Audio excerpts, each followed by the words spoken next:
Bismillahirrahmanirrahim. Assalamualaikum warahmatullahi wabarakatuh.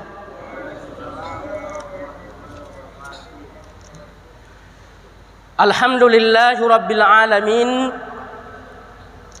Alladzi nahmaduhu wa nasta'inuhu wa nastaghfiruh. Wa na'udzu billahi min syururi anfusina wa min sayyiati a'malina. Man yahdihillahu fala mudilla lahu wa man yudlilhu fala hadiya lahu. Ashhadu an la ilaha illallah wahdahu la syarika lah wa ashhadu anna Muhammadan abduhu wa rasuluhu la nabiyya ba'dah. Qala Allah tabaraka wa ta'ala fi kitabil karim, a'udzu billahi minasy syaithanir rajim. Ya ayyuhalladzina amanu taqullaha haqqa tuqatih wa la tamutunna illa wa antum muslimun. Hadirin bapak-bapak, saudara-saudara sekalian, jamaah salat maghrib, semoga kita semua senantiasa dirahmati serta dilindungi oleh Allah Subhanahu wa ta'ala. Pertama sekali kembali kita memanjatkan puji dan syukur atas nikmat dan karunia yang telah diberikan oleh Allah kepada kita semua,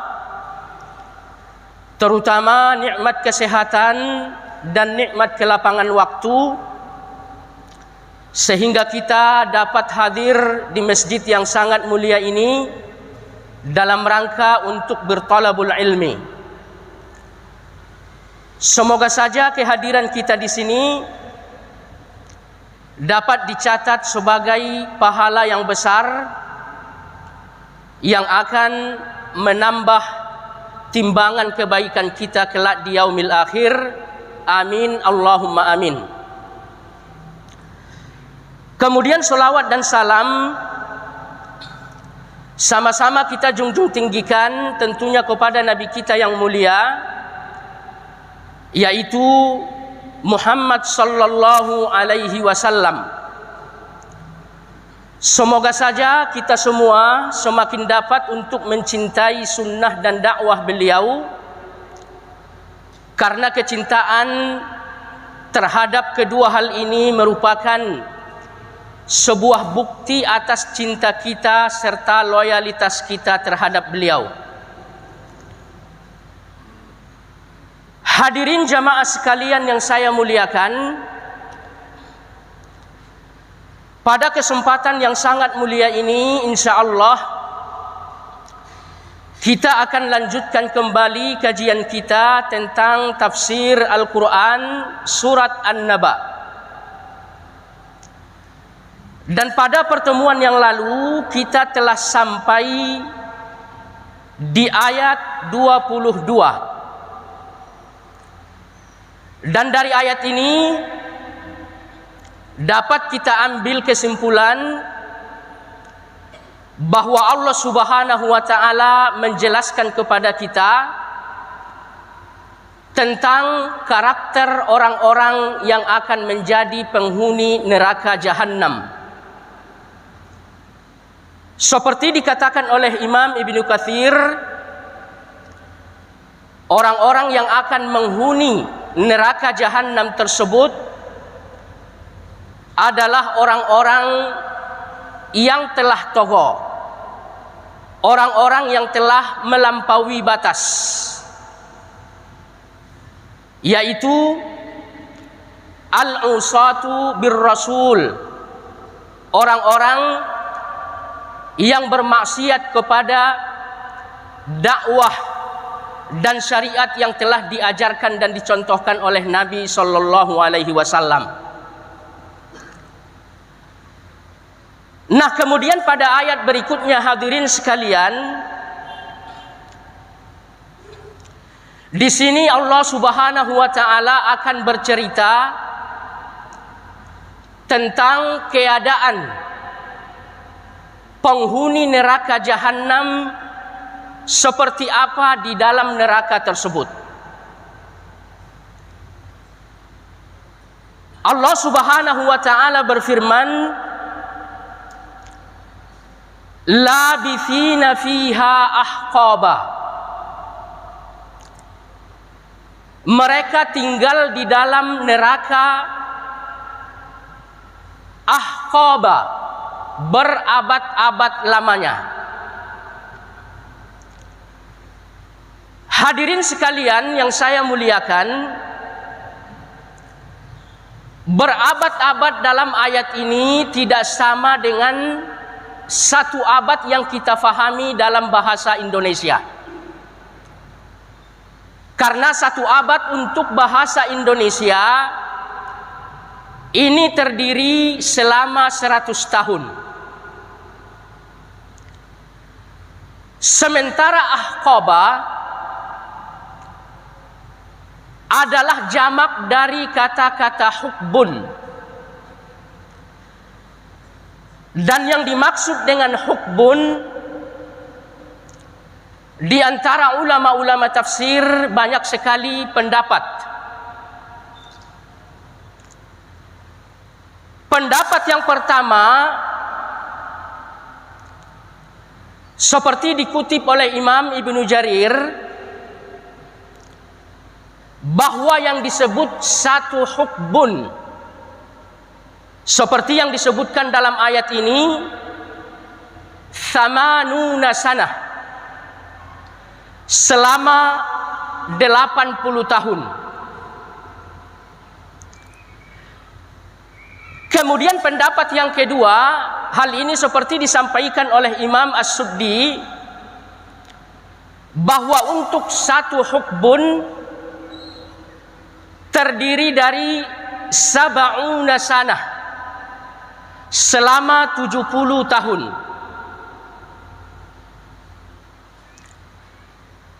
Di antara dua pendapat ini, yang dikuatkan oleh Imam Ibnu Katsir berikut Imam Ibnu Jarir At-Tabari adalah pendapat yang pertama,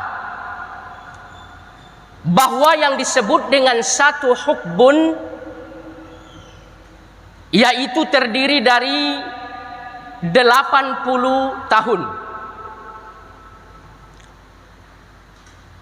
Nah, hadirin sekalian yang saya muliakan, seperti kita ketahui bahwa untuk satu tahun terdiri dari 12 bulan. Kemudian untuk satu bulan terdiri dari 30 hari.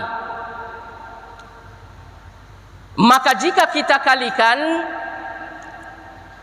jumlah hari dalam satu tahun sebanyak 360 hari atau sampai 65 hari.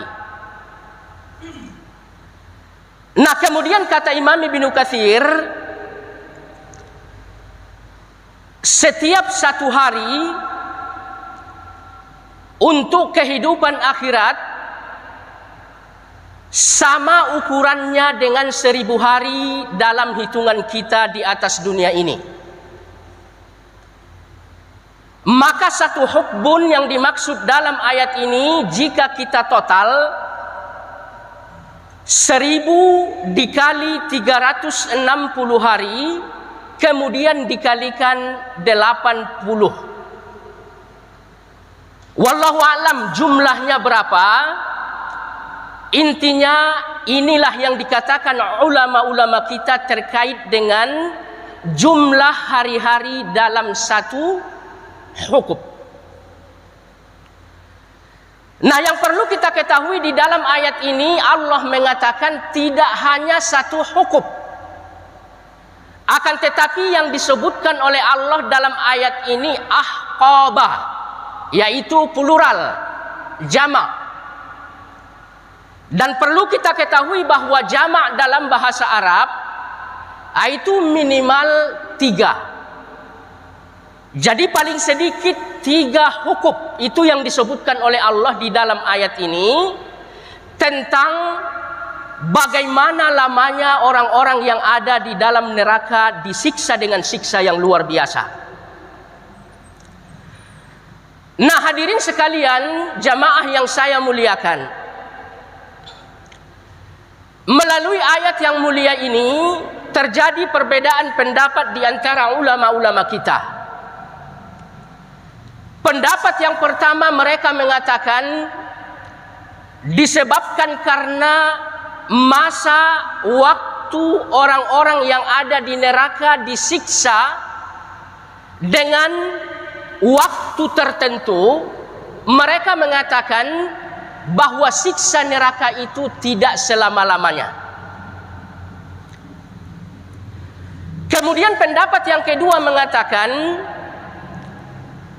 bahwa lamanya orang-orang yang ada di neraka disiksa di dalam neraka tersebut ini selama-lamanya.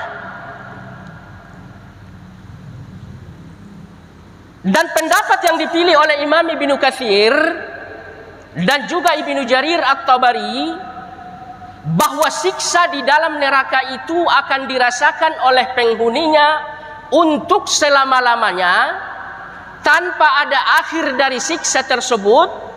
Hal ini diriwayatkan oleh Imam Ibnu Jarir dan Ibnu Katsir dari Qatadah. Jadi dengan demikian hadirin sekalian, bahwa Ahlus Sunnah wal Jamaah meyakini adanya siksa di dalam neraka sesungguhnya tidak terbatas oleh waktu. Adanya siksa di dalam neraka sesungguhnya ini akan terjadi untuk selama-lamanya. Hal ini seperti dikuatkan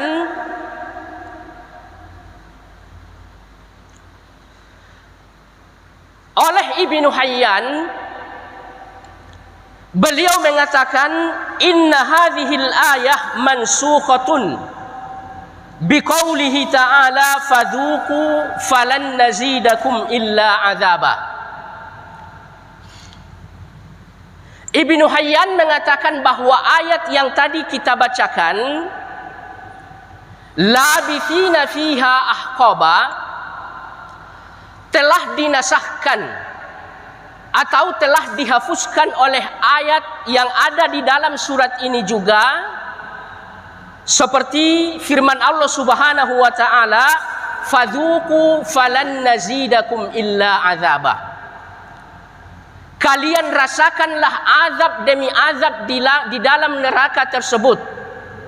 Sesungguhnya tidak ada yang akan kami tambahkan kepada kalian kecuali azab yang berlipat ganda. Jadi disebabkan karena ayat ini telah dinasakh oleh ayat yang nantinya kita pelajari pada ayat-ayat berikutnya, maka sesungguhnya pendapat yang paling kuat bahwa orang-orang kafir yang ada di neraka akan disiksa untuk selama-lamanya. Mereka akan berada dalam siksaan tersebut kekal tanpa ada akhir waktu. Kemudian selanjutnya hadirin sekalian yang saya muliakan, Khalid bin Ma'dan mengatakan pengecualian terjadi terhadap orang-orang yang dikehendaki oleh Allah Subhanahu wa taala. Artinya sekalipun Allah telah mengancam orang-orang yang ada di neraka akan tinggal di sana selama-lamanya, kata Khalid bin Ma'dan, ada pengecualian yang datang dari Allah Subhanahu wa taala, seperti dijelaskan pada ayat yang lain. Allah berfirman, illa ma syaa rabbuka, terkecuali orang-orang yang dikehendaki oleh Allah Subhanahu wa taala. Nah, orang-orang yang dikecualikan sehingga mereka tidak kekal di dalam neraka sekalipun disiksa di sana, seperti dijelaskan oleh Imam Ibnu Katsir, ahlut tauhidi, mereka adalah orang-orang yang memegang teguh tauhid. Mereka adalah orang-orang yang tidak pernah melakukan kesyirikan kepada Allah Subhanahu wa taala. Hal ini seperti dijelaskan oleh Nabi kita sallallahu alaihi wasallam dalam hadis sahih, "Man akhiru kalamihi la ilaha illallah dakhalal jannah." Barang siapa di antara kalian yang akhir kalamnya ketika ia wafat dari kehidupan dunia adalah la ilaha illallah, Nabi menjamin bahwa ia akan menjadi penghuni surga.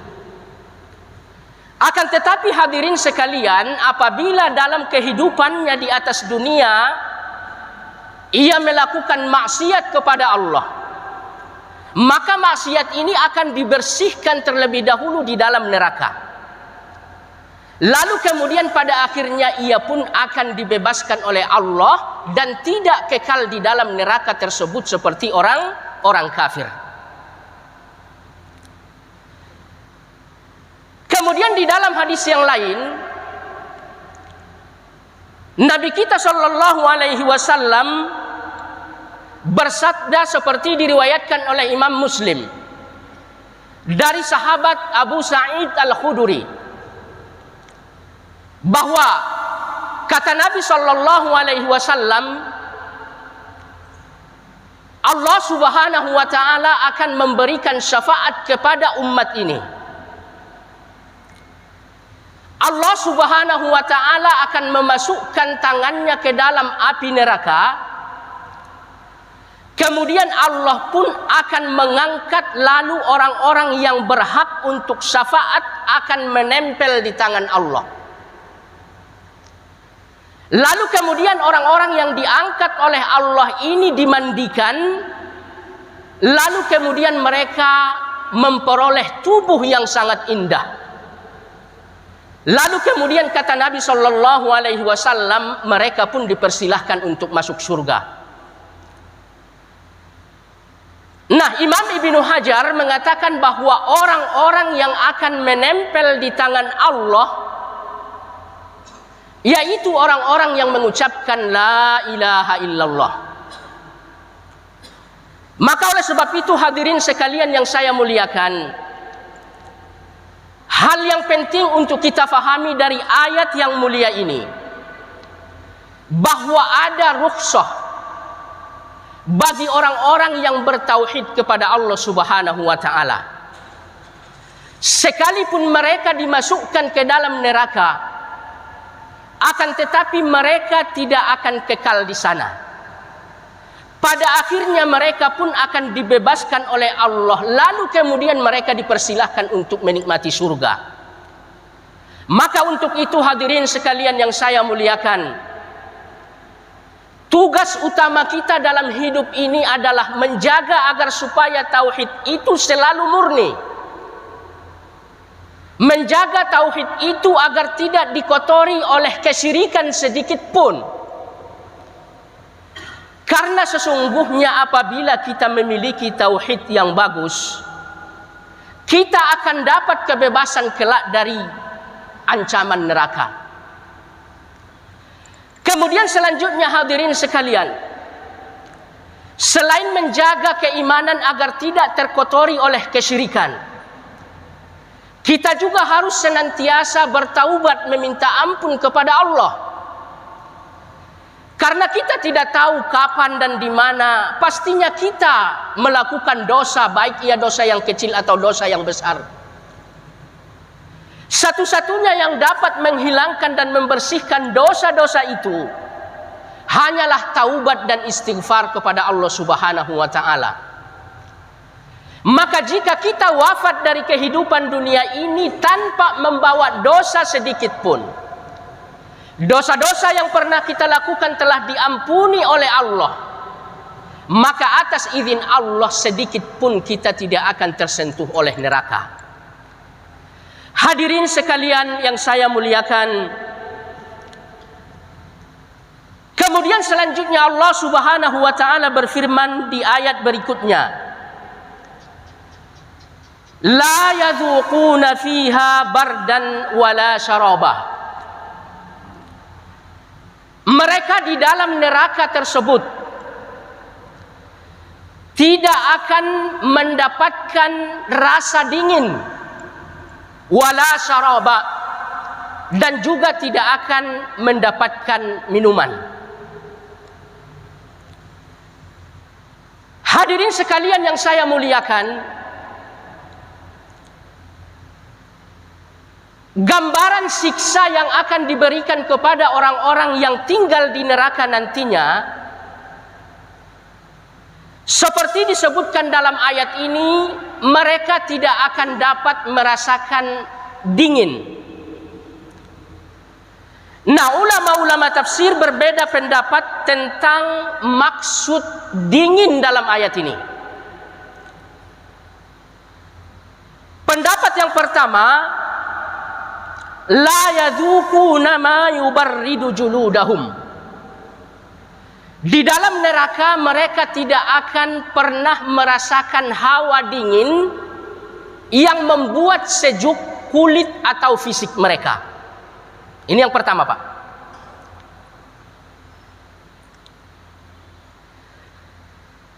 Kemudian yang kedua,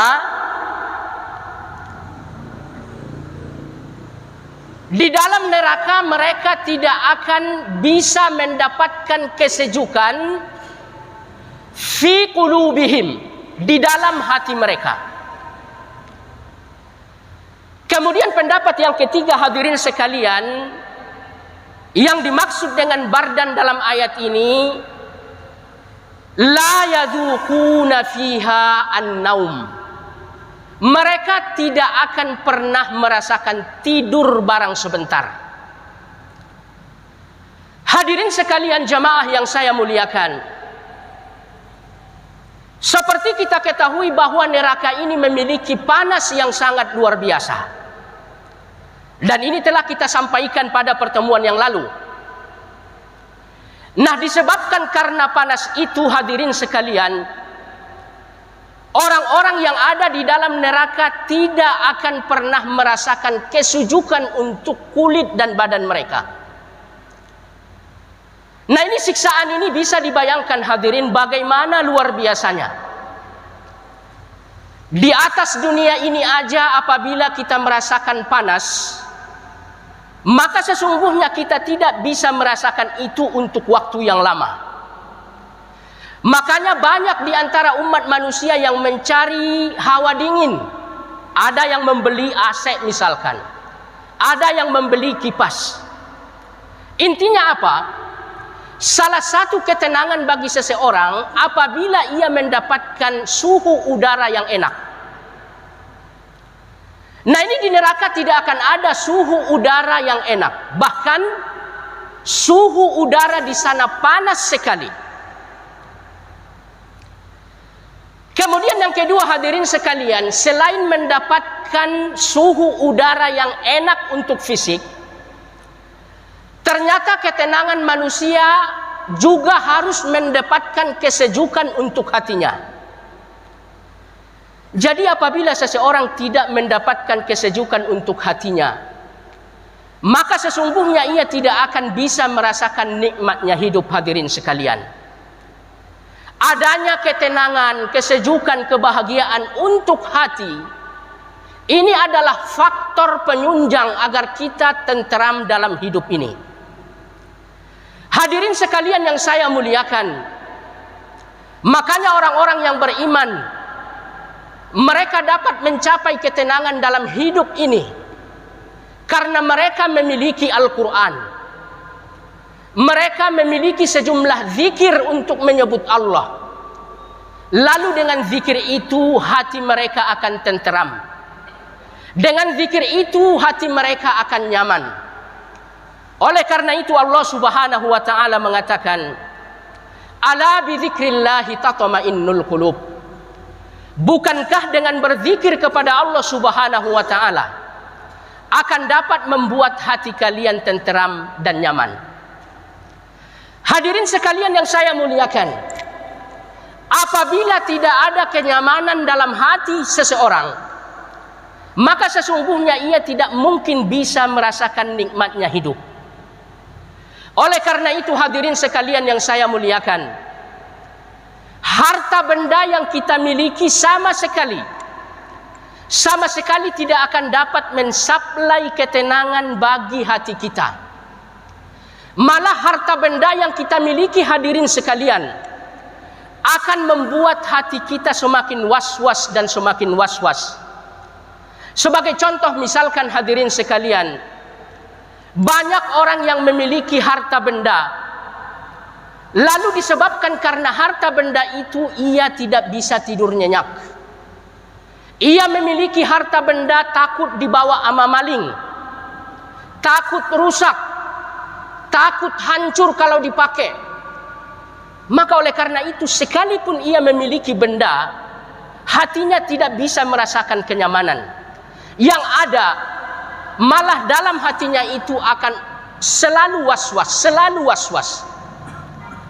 Sebagai contoh, misalkan hadirin sekalian yang saya muliakan, saya di rumah mempunyai binatang peliharaan berupa ayam. Alhamdulillah ayam saya sekarang udah berjumlah 10 ekor, Pak. Nah, ini ayam saya kalau udah malam saya masukkan ke dalam kandang. Tapi giliran tengah malam ayam ini berbunyi, Pak. Saya langsung bangun. Saya intip dari gorden, jangan-jangan ayam udah dimalingin sama orang.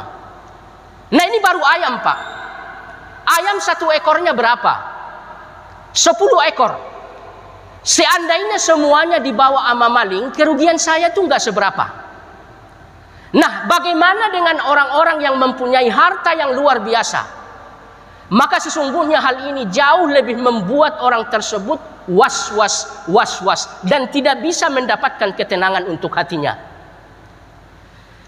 Kemudian hadirin sekalian yang saya muliakan, penafsiran yang ketiga untuk bardan di sini, bahwa orang-orang yang ada di neraka itu tidak akan pernah tidur.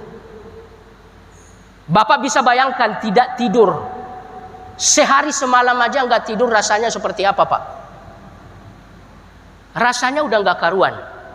Otak ini udah stres, Pak. Itu kalau misalkan kita nggak tidur ya.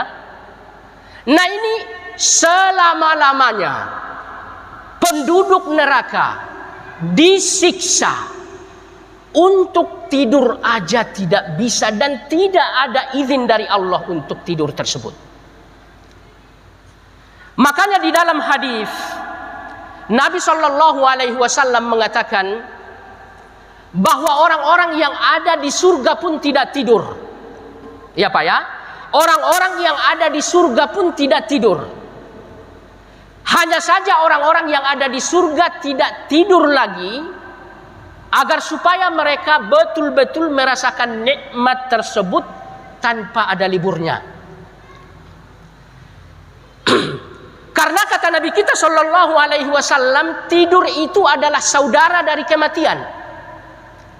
Jadi kalau Bapak tidur, kira-kira Bapak masih bisa makan nggak? Bapak masih bisa minum nggak? Bapak masih bisa memandang hal-hal yang bagus nggak? Nggak bakal bisa, Pak. Nah, di surga tidak ada orang yang tidur satupun, agar supaya dapat merasakan nikmat itu semaksimal mungkin. Nah, demikian juga dengan orang-orang neraka, Pak ya. Di dalam neraka tidak ada satupun yang tidur. Agar supaya apa? Agar supaya mereka merasakan azab yang luar biasa tersebut tanpa istirahat sedikit pun. Hadirin sekalian jamaah yang saya muliakan,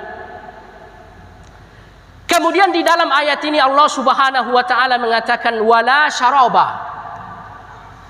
Mereka di dalam neraka tidak akan mendapatkan minuman kecuali, ya Pak ya, kecuali apa?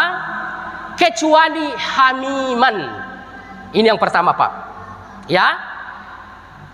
Di dalam neraka mereka tidak akan mendapatkan minuman kecuali apa yang disebutkan oleh Allah di dalam ayat berikutnya, illa hamiman wa ghassaqo, kecuali air yang panasnya luar biasa kemudian nanah.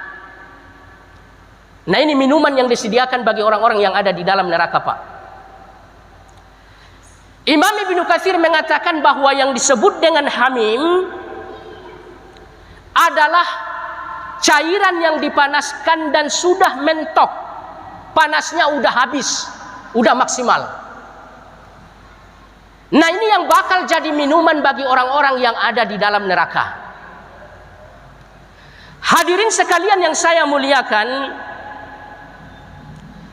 dijelaskan oleh Allah Subhanahu wa taala di dalam Al-Qur'an surat Al-Hajj ayat 19 dan ayat 20. Apabila air hamim dituangkan dari atas kepala mereka, Pak, ya, ini tidak diminum, Pak, ya, dituangkan dari atas kepala mereka, maka seketika kulit mereka dan isi tubuh mereka itu akan rontok. Nah, ini panasnya hamim seperti ini, Pak. Lalu bagaimana kalau misalkan di dalam ayat ini Allah jelaskan diminum, mereka meminum hamim? Kira-kira apa yang akan terjadi, Pak? Tidak hanya daging-daging kita yang akan rontok, Pak. Bahkan sampai tulang-tulang kita pun akan hancur dengan panasnya hamim. Hadirin sekalian yang saya muliakan, kemudian yang kedua yang menjadi minuman bagi mereka adalah ghossak. Imam Ibnu Katsir mengatakan ghossak adalah kumpulan dari nanah, kemudian darah, kemudian air mata, segala bentuk cairan-cairan yang keluar dari tubuh orang yang disiksa di dalam neraka, itu dikumpulkan, lalu itulah yang disebut dengan ghossak. Jadi minuman yang tersedia di dalam neraka tersebut, jenis yang kedua, ya, kondisinya seperti ini, nanah bercampur dengan darah, bercampur dengan air yang keluar dari luka-luka bekas siksaan di neraka tersebut. Hadirin sekalian yang saya muliakan, luar biasa sekali ghossak. Makanya di dalam athar yang sahih dijelaskan, lau anna nuqtatan minal ghossak, kalau seandainya satu titik ghossak tersebut diturunkan ke muka bumi,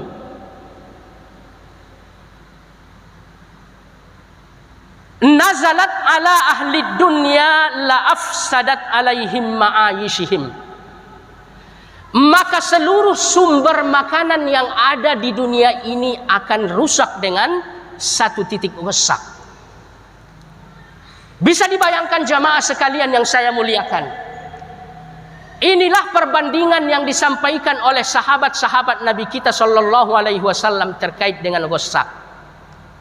Satu titik aja diturunkan ke bumi ini, maka tidak satu pun sumber makanan yang dapat kita konsumsi lagi. Satu pun tidak ada lagi sumber makanan yang akan dapat kita makan. Nah, hadirin sekalian yang saya muliakan, dari ayat yang mulia ini yang mesti kita ambil sebagai intisari, bahwa di dalam kehidupan dunia ini Allah Subhanahu wa taala memberikan segala kesempatan bagi kita. Allah memberikan kesempatan bagi kita untuk beribadah kepada Allah. Dalam menjalankan ibadah kepada Allah, Allah juga memberikan fasilitas yang sangat nikmat kepada kita.